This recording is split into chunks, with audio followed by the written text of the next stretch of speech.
My wife had gone to a party with only one guy and stayed the night, so I took brutal revenge. It was a typical Friday night when Emily, my wife of 10 years, announced that she was going to a party with old friends from university. She excitedly put on her favorite dress and looked radiant, just like long before we got married. These little incidents had become part of our daily lives, so when she kissed me goodbye and said not to wait up, I barely batted an eyelid and wished her a good time. I said with a smile as she walked out the door, "I trust her, why wouldn't I?" But a few hours later, that feeling started to shift. It wasn't a sudden surge of intense doubt, but a nagging sense of calm pulling at me. She hadn't posted anything on Instagram, and Emily usually quickly showed off her outings, especially when she looked as beautiful as she did tonight. No updates, no check-ins, nothing. At first I put it out of my mind, telling myself not to be paranoid, that she was just having a good time. I thought I'd grab a beer, sit on the sofa and try to immerse myself in the movie.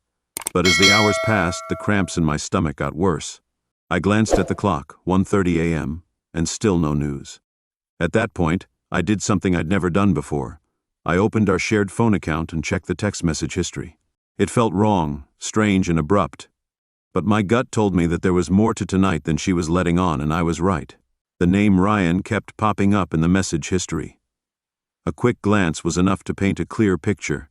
Ryan was not an old friend from her university days, but someone she had met online, someone she had been texting and flirting with, and someone she was with tonight.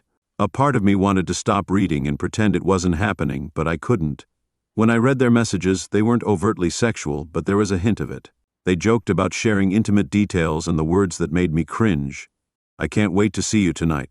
My head is spinning.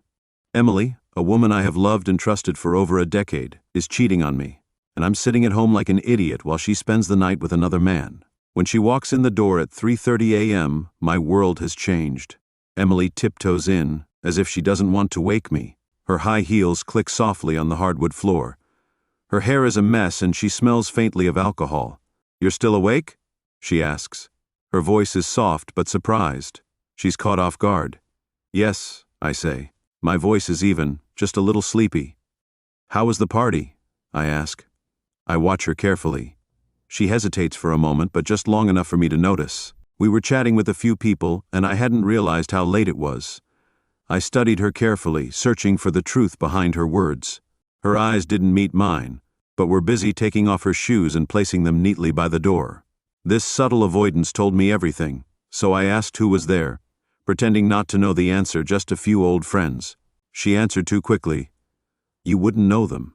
I know who was there." There was only one person, Ryan. That night I desperately wanted to pursue this further, but I needed more proof. I wouldn't confront her until I had all the details and facts. I didn't just want an apology, I wanted revenge. Over the next few days, I took advantage of Emily's inattentiveness to gain an in-depth understanding of her world. I examined her phone, her social media, anything that could give me more information.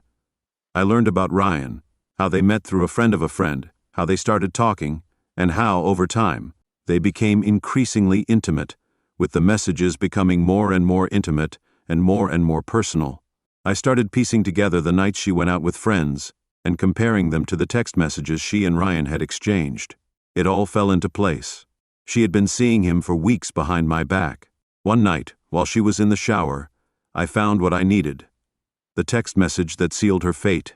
Ryan had sent her a photo of them at a party, his arm around her waist, her head resting on his shoulder, both of them smiling, clearly more than just friends. My blood boiled, and I stared at the screen, my heart pounding. I felt an anger like I'd never felt before, but there was something else in the anger. Something calm, calculated, clear. This wasn't a fight. This betrayal needed something deeper, something that would leave a mark, something she would never forget. I began to plan my revenge methodically. I couldn't confront her directly. That would be too easy. I needed to make her feel the gravity of her actions, and I needed Ryan to feel it too. First, I let her believe that everything was fine. I kept my distance without arousing suspicion. I continued to live my life as normal, giving her the space to believe she could get away with it. Meanwhile, I started to stalk Ryan. I found his social media, his workplace, and even his private email. He was careless like so many people. I created a fake identity, someone who looked like a mutual friend of Emily's, someone who could get close to Ryan. I built an online relationship with him, won his trust, found out more about his life. He didn't suspect a thing. Meanwhile, I had installed hidden cameras in the house to record every moment Emily texted him. I recorded their phone conversations, their secret meetings, everything. I collected evidence not for a lawsuit, but for something much more serious. The day had finally come.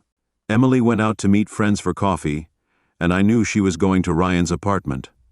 I let her go, but this time I wasn't waiting at home. Instead, I had already completed the final step of my plan. I uploaded a carefully edited video that told the story of a woman who betrayed and cheated on her husband with someone who thought he could steal someone else's wife, cheating on her husband with a man who thinks he can steal someone else's wife. I posted it anonymously on a popular social media platform, packaging it as a social experiment. The video quickly gained traction. When Emily returned home that night, the internet was already turning against her. She had no idea what was waiting for her. Her phone kept beeping with messages and notifications. She unlocked it, her face paled as she realized that her secret was out, and the world was watching. "What is this?" she stuttered. Her eyes widened in shock. I stood in the doorway and watched her crumble. "I told you not to wait up for me." I said it in a calm voice, but I couldn't control myself. She turned to me, tears welling up in her eyes. "Did you do this?" I didn't answer. I didn't need to. Emily's life was in ruins. Ryan disappeared. His reputation was in tatters. As for Emily, she became pariah. Her friends turned their backs on her. Her social media accounts were flooded with hateful comments. She begged my forgiveness, swearing that she still loved me, but it was too late.